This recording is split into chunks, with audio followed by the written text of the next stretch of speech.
Do business with us, 'cause we do it good, by Nate and Alli. GDP, which is gross domestic product, and it determines what we're making and what our country's profit is. There are four main sectors that go into the GDP, which is household and consumer sector, business sector, foreign sector, and government sector. As you can tell, we were in a recession in late 2008 and 2009, but slowly our GDP growth rate has increased and is probably not as high as we would like it to be. However, increase is an increase.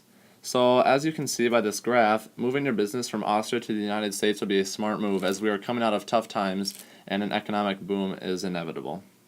Consumer Price Index, or CPI, tells us how much prices have increased or decreased. So simply, as CPI rises, prices rise, and as CPI falls, prices fall.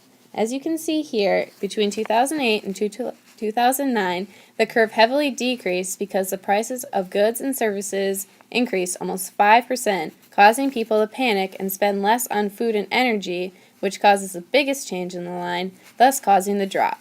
You can see that after the recession in 2008, however, the CPI is back on the rise, causing more people to have more businesses and would be a good investment. On this slide, we're going to be talking about aggregate demand and aggregate supply shifters. The difference between aggregate demand and supply and just regular demand and supply is that aggregate demand and aggregate supply involve the price level of all different goods and services. As well as with regular demand and supply, aggregate supply and demand also have an equilibrium point where it creates an intersection point where both supply and demand are equal.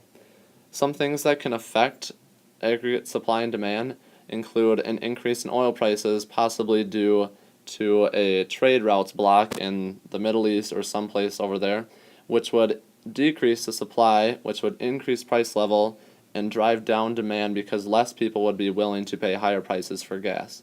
Also, a severe drought could destroy crops like oranges in Florida, which would decrease supply, raise the price, and lower the amount of people that are willing to buy higher priced orange juice.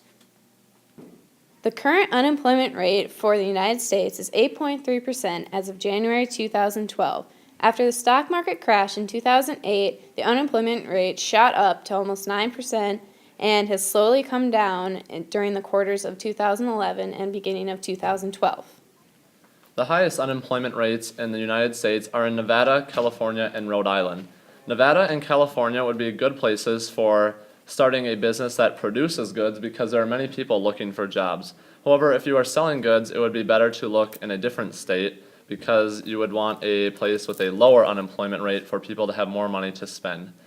In conclusion, to move to the United States would be a beneficial move for your company's bottom line and you would not be disappointed.